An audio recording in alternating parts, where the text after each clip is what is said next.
እቶምና ሕታት ኸይሮም ንዝጠመይ ወገናት ዝሕግዙ ዝነበሩ ቲክቶከራት ብመንግስቲ ከምዝ ተኸልከሉን ብቁልጡፍ ደው ንኸብሉ ከምዝ ተነገሮምን እናተሓበረ እዩ ብማሕበራዊ ሚድያ ዝግበር ናይ ሓገዝ ምትእኽኻብ ደው ይበል ኢሉ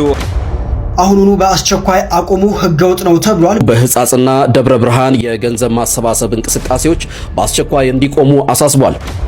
እስቲ ብዛዕባ እዚ ሓቢርና ክንሪና አዶናይ ድማ እቲ ብስም ሕፃጽ ዝኣከቦ ገንዘብ ናብ ደብረ ብርሃን ዝርከቡ ተመዛበልቱን ከም ዘብጽሖ ተዛሪብሎ 16 ሚሊዮን 500 ሺህ ብር በተለያዩ ቦታዎች ችግር ላጋጠማቸው ህዝቦቻችን እንደግፋለን። ምዝተት ሓይዙ ድማ ብዙሓት ሰባት ንአዶናይ እናተቃወምዎ ይርከቡ። አዶናይ ልሕፃጽ ካብለት ኣኻኸው ሓገዝሲ ንምንታይ ንደብረ ብርሃን ከካፍል ኢሉ ገለ ዝብል ሓሳባት ክልዓል ሪአና صديده مسلكم كلكم طلعنا زرزر الخوان ነገር ነው ውሽት ማለት ኮይ ዕጽብ ቢሎም ለካይነ ከክሉ ወለኮ ይخول ያ ተወደተስ አረ ፍራንክ ያውድነ ፍራንክ ይዋ መጣመጣዊ ሞድ ካንዲ ኮይኑ ቅርሽ ለይሉ ማአሞይ ደካሰብ የለይ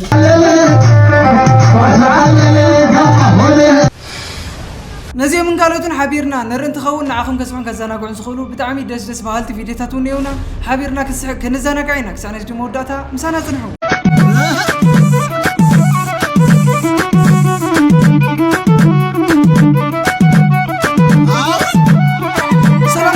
ሰላም ኩራት ሕዋት በብዘለኹሞ ከመይ ሓዲርኹም ከመይ ውዕልኹም ከመይ ምሽኹም እግዚአብሔር ይመስገን እንደሐነቀኒኹም ሓመቀኒኹም ኣነ እግዚአብሔር ይመስገን ሰላም ለኹ ንስኹም ነብዘ ዘለኹሞ ሰላምኩም ይብዛሕ እናወልኹ ኣብ ናይ ሎማዓንቲ መደብና ድማ ስራሕና ከይረሳዕና ቁርብ ካብ ጭንቀትና ወፂና ክንስሕቅ ክንዘናጋዕና ከምኡውን ሓደሽቲ ሓበሬታታት ንየው ሓቢርና ክንሪና ክሳብ ነዚ መወዳእታ ምሳና ጽንሑ እናወልኹ ነዚ ገዛ እዚ ሓደሽቲ ሰባት ተለዎም ሰብስክራይብ ምግባር ኣይትረስዑ ነዛ ቪድዮ ድማ ላይክ ሼር ተዝሕላ ሃባ ነዳዲ ሸርበሎ ዶኹም ርዓክ ኢሉ ለኹ ብስሩ መጣመጣዊ ሞድ ካንዲ ኮይኑ ቅርሽ ለይሉ ማአሞይ ደካሰብ የለይ ደካሰብ የለይ ናይ በሓቂ ደካሰብ የለይ በሓደ ሸቀጥኩም ወብጭኹም ከተብልወኢኹም ታይ ደካኸይ ደካሰብ የለይ እሞ ወርቅ ሽልም እንተይል እንደዳታ ገብርያ ሽልምባ ብለ ወርቅ ማይ ተሽልም ይትፈዲ ወርቅ 60 ግራም ጥራሕ የክሽልም ኢሉ 60 ግራም ጥራሕ የክሽልም ኢሉ ዝያጥራይ 60 ግራም ዚኣ ናይ እዝኒ ናይ ክሳድን ጥራሕ ኢሉ ዋይ ናይ ርእሲ ገለኹም ናገንበሬ ዋላትናስ ዋይ ኣሞይ መኪና ዘይብሉ እንድሕር ኮይኑ እንታይ ይገብረለይ ኣትያ ታዳንኻኒ ዋሕደግ ሽመላ ኣታ ሓደጋ ይትደንዝና ኣታ ሓደጋ ይኮንክኒ ናካየት ንሰሉ ለመጽ እንታይ ትፈልጥዩ ገዛውን የብለይን ኢሉ የውለይ ገዛውን ይውሉን ወለድኻ ወለዱም አለው አለውላ እዋ አበይ ወገን ዘራ ሓደታት እዮም ዘራ ሓደ እዋ ታዋይኮን ቤተሰብና ደኸ ይኾን ስውን ኣስተያዶይ ብዙኾነ ኣብታ መጀመርያ ዝበለታ ሰሚዕኽን ኣዲኽን ድኻ ሰብ የለን ኢላትክን ስለዚ ድማ ድኻ ሃብታም እንዳበልኽን ኣይተማርፃ እንድሕር ዳ ቁኑዕ ልቦና ቁኑዕ ተሓሳስብ ሃልይዎ ብሓደ ሰሪሕኻ ምልዋጥ ይከኣል እዩ አንበሳ ትሪእዎ ኣለኹም ዲም ሓወት ኣብ ናይ ባዕሉ መርዓስ ርኢዎ ናይ ኩዕሾ ፍቕሪ ዝገብሮ ዘሎ ብሞባይል ኣውፅኡ ይርኢ ኣሎ እታ መራዕትኻ ትሕድጎላ ርኢዎ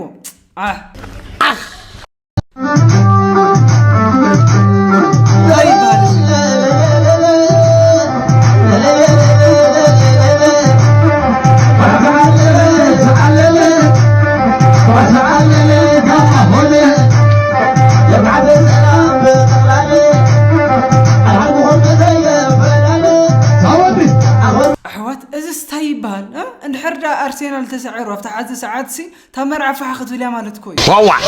حسيو يكو أمروا مع 5 كيلو زفتتس أو حدا رخد أنت أخدقم ها كنتو هنا ودحت الني معري تاي تقبر زناي قدم فقرنيا يكون رخيبيا ودني زناي قدم عركي مش كفلت اخر رخيبيا وزي مسحاده ود مسحاده خنتقنا زهون تجناجر رخيبيا معري صندلي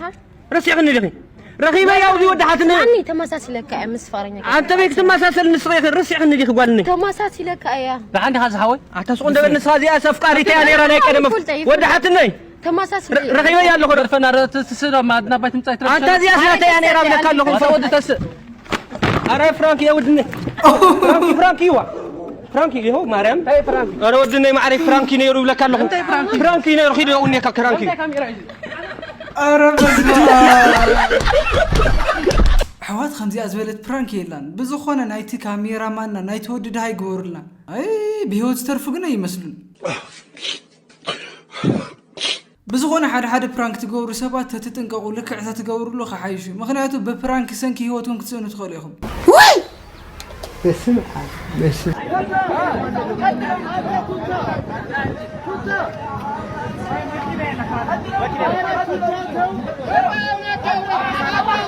زرن فيديو زربلا مري زربلا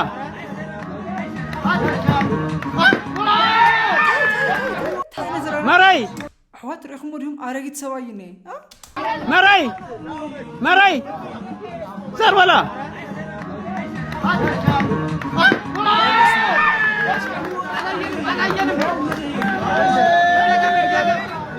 ريو ما ملكو عزيز ود 7 عامت يني كاو باك فليب Oh my god بزخونا نزوم بونا زيوم مسراخون نفسي نعقيا ابز عدمه خوينا منسي خوينا باك فليب مباري خيلن بطعمي تحزن اري انا يعدلنا وخاس مجمريا نيشتي كونتكست كهبوكم اذا تسمعوا زلكم ببينهم سبات ببين عينت اصحاحه دلوهم ابناء تلفزيون بروجرام تاع ديمامي سكر اسمعيم كيس حق ودع منكم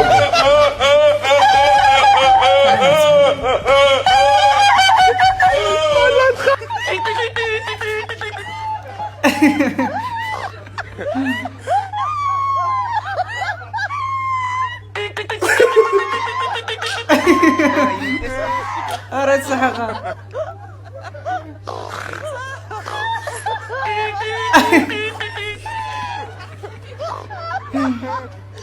بزغنا أبز عالم كم تتريو بز عينت أسحاقا دينيو نتحمق غيرو تسحق وينت فريز ولا سحاقا زلو عرقهم إذا فيديو زي الآخرون نوما ألتي فيديو بتقرينيا مندر كسرة تقرينيا أيه لو ما مركونه زاري مقبل لنبلا للنير مالتهم راح نفسي يدل خلو معلتي راح نفسي يدل خلو معلتي يدل راح نفسي يدل خلو معلتي በቀጣይ እሱን ግን ምግብ ልንበላ እየሄድን ነው በቃ راح نفسي يدل خلو معلتي راح نفسي يدل خلو معلتي يدلهم نو معلتي ምግብ ልንበላ እየሄድን ነው انت انا اركس عركي اللي زي توهاله يبل نوران بعالقه واي تقوم كتب لنا تغون حجي غدا عرخ لي تدور لا سوق غير زي تغير دونا ما نعز حدش عامل كله تغير باتو سمع لا هاي دوله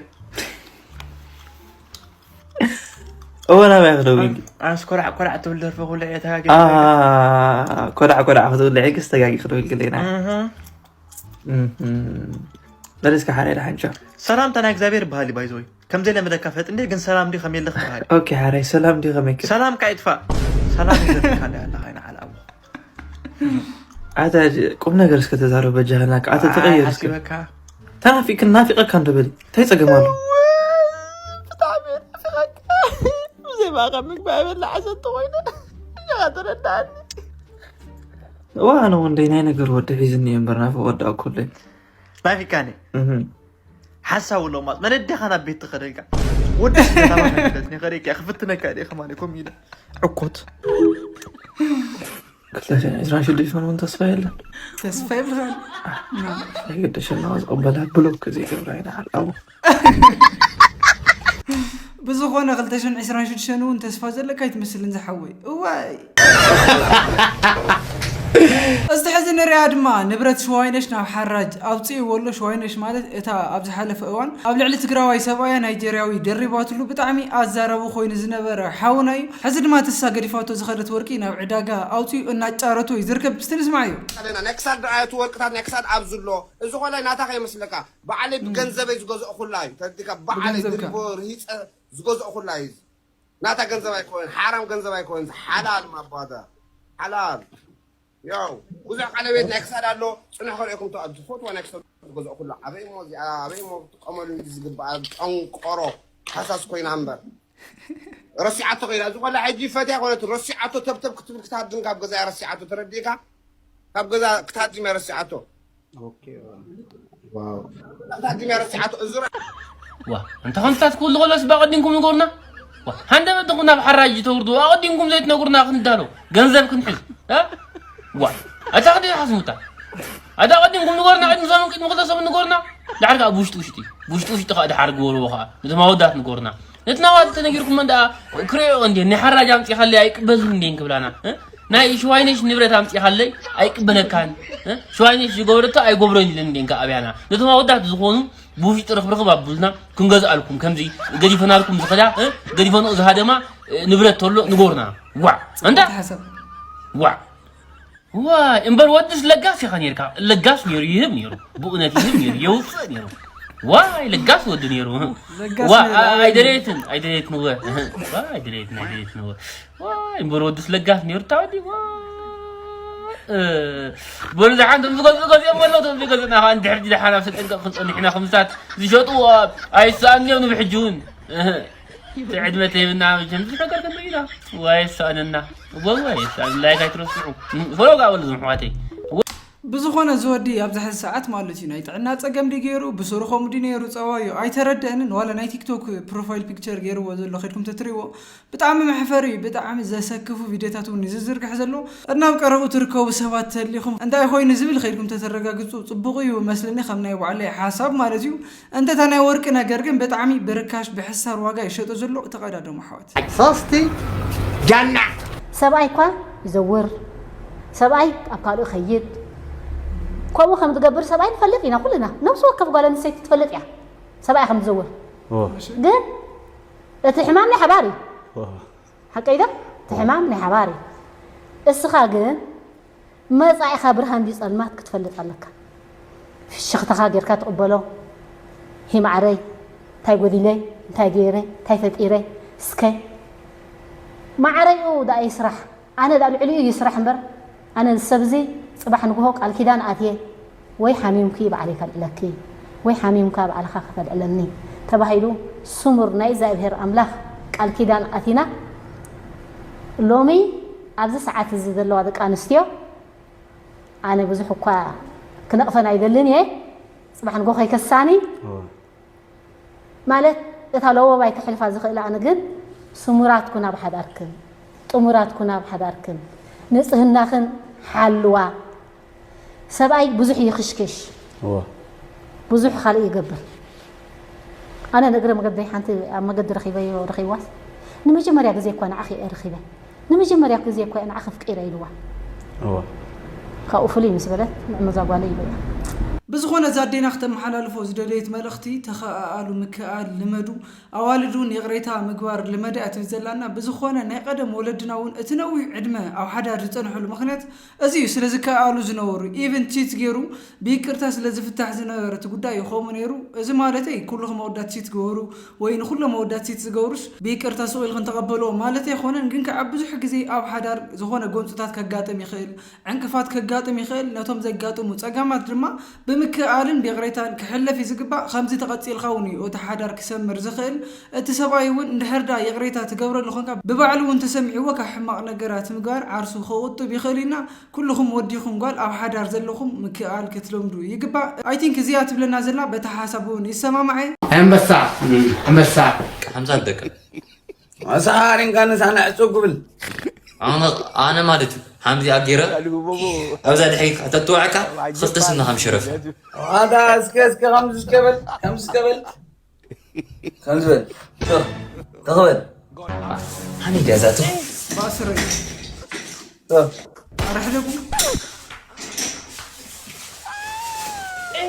تقبل ريبل نخل تقطع انت باس خنرينا حزي ايش خلاص هميلي أنا من اسمي تو أيش هميلي وقلت نكرين ماشي أوزن أفكار بدنيها كون ده أنا يجي هو أنت رأيمو أنت كده أنا دهر بالكم جلكا كم نجاك شاين كم جوا دهر أزي أمبا أنت ده در دلهم وعلق السلف قرابله هو مشاهد قدم أنا مالتي ايش انت حدا؟ الاتفاق أنا يفرطخني اعتقد يفرطخني من مهني فيا نقولوا أنا بتصلي منين بمرشا انت تجيبه مش ماني وي أنا يفرطخني سوسدان 57 كيلو نسخة مالتي انا عاوز قرشن علوكا انا بزنا قلنا عزمها مالتي همز ناشامبيونز ليغ وانش همز غير قاعد عليك بزخونه اب لايف 5 اب اسدا بتعم كمقرتي مغوددا ايبلان ولا مس مايك تايسون ماغطم خوني رحوات هيرا ناي افريقا ነገር መመሊሱ እንዲ ተስፋ ዘቆርጸካ ዝሓለፈ ዓርቢ ሓንቲ ብመገዲ ኣየር ኮንጎ ትውነን ቦይንግ 737 ዛ ዓይነታ ነፋሪት ካብ ርእሰ ከተማ ኮንጎ ኪንሻሳ ናብ ሓንቲ ኪዱና ትበሃል ከተማ በሪራ ሕጂ ምስ ዓለበት ዘጋጠሚዮ ኣዛራ በርእሱ ኮይኑ ዘሎ ነፈርቲ ምስ ዓለባ እንታይ የድልየን መሳልል የድልየን ሓቀይ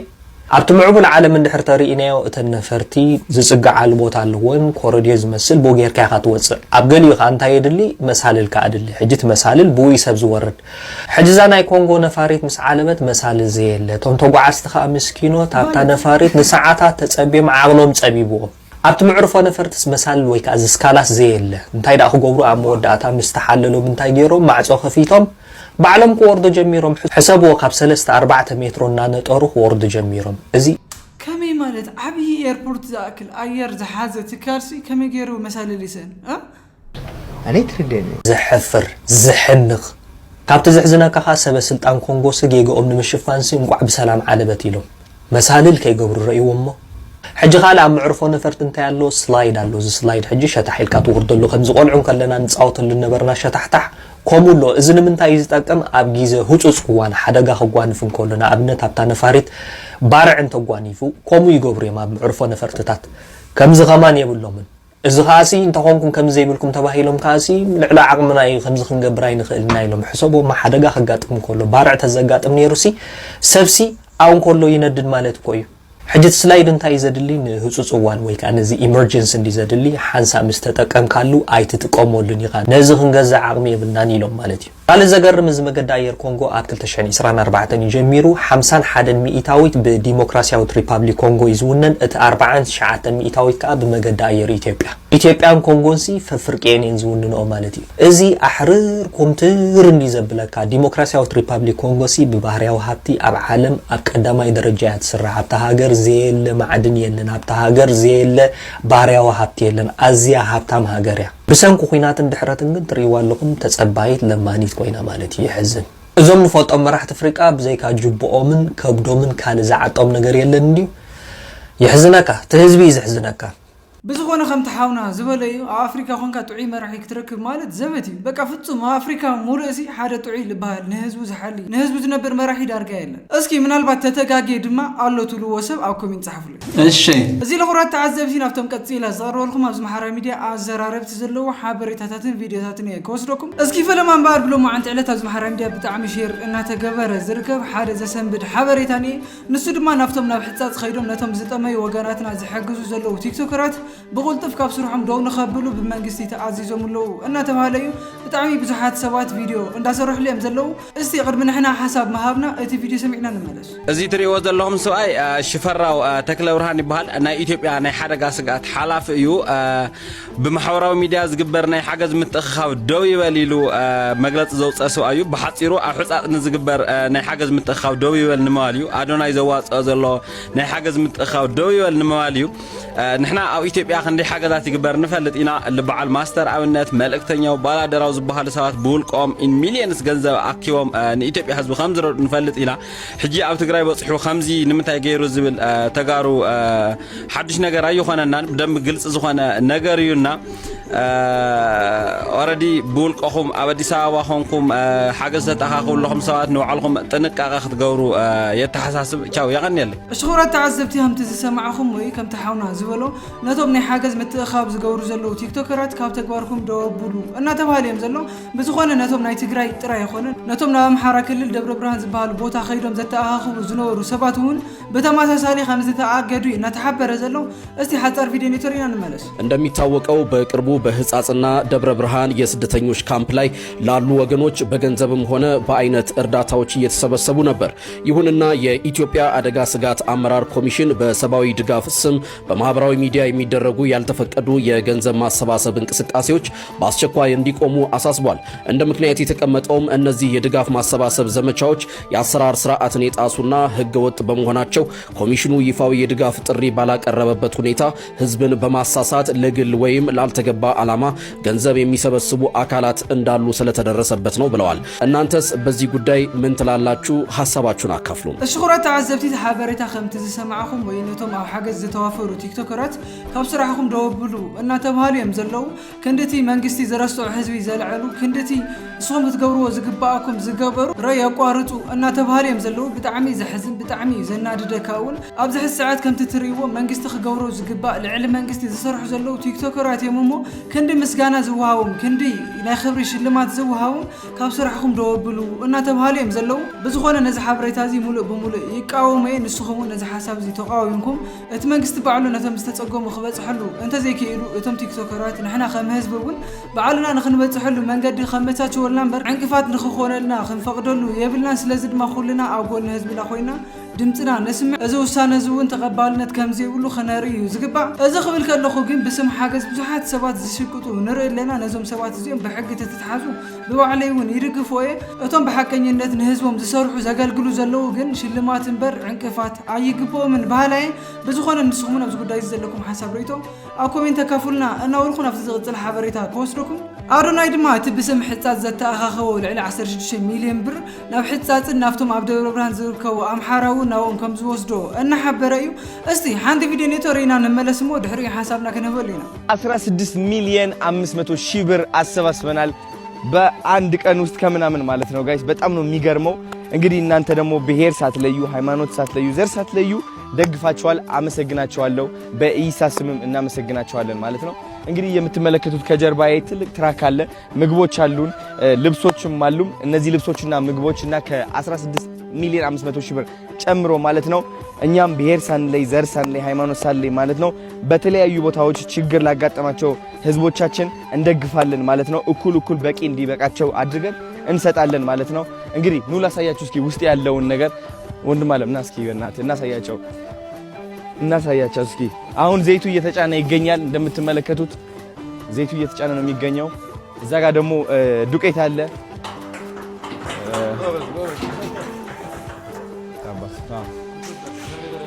ጀነሬተርም ይሄው ጀነሬተርም እየላክን እንገኛለን። እንደተናገርነው በተቻለን አቅም ለማሟላት እየሞከርን ነው ሁሉም ነገር። ይሄው እዚህ ጋርም ዱቄት አሉ፣ ልብሶች አሉ። ልብሶች ናቸው እነዚህ የህፃናት ልብሶች አሉ፣ ጫማም አሉ፣ ጫማዎች አሉ፣ የልጆች ጫማ ነው ሁሉም የንጽህና እንትኖች ሞዴስም አለ፣ ሁሉም አለ። ዘይት በቃ በአጠቃላይ ብዙ ነገር ነው። የብርድ ልብሶች አሉ እና በጣም ነው ደስ የሚለው ጋይስ። እሺ ዋው እናመሰግናለን አይደል እንዴ? ቴንክ ዩ ሶ ማች። እሺ አሁን እንግዲህ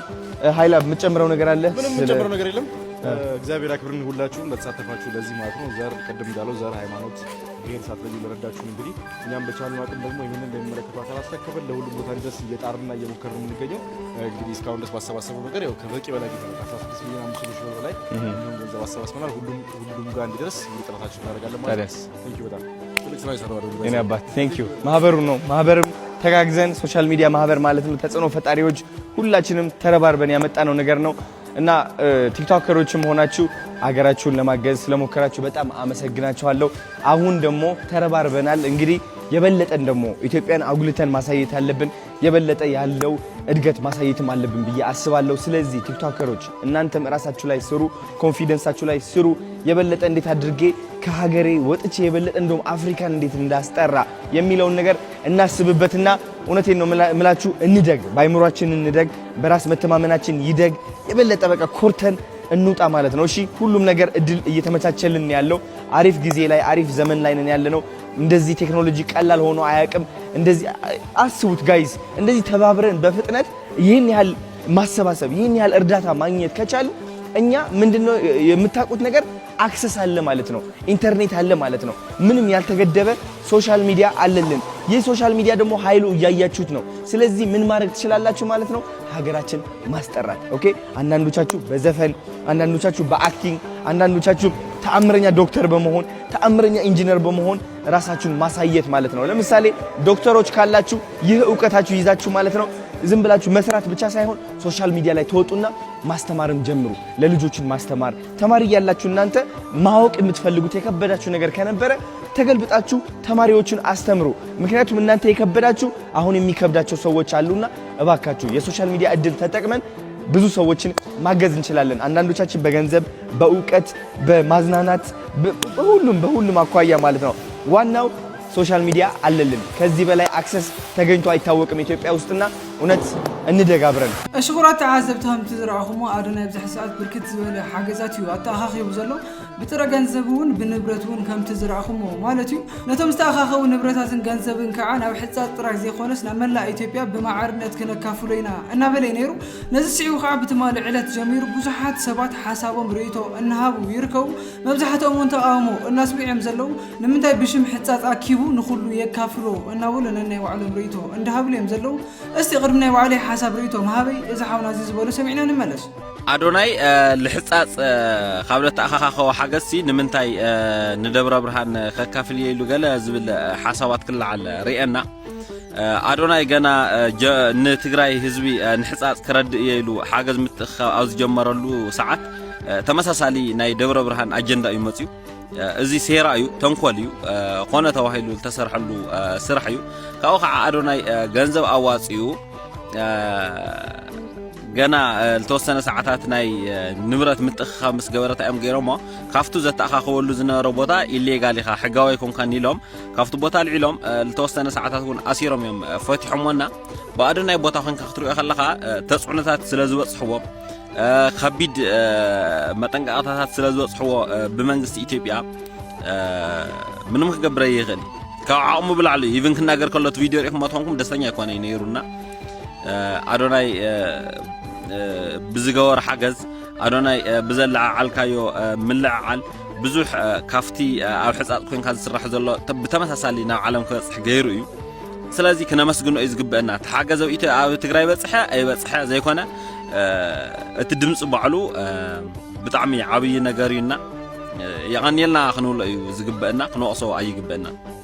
16 ሚሊዮን 500 ሺህ ብር አሰባስበናል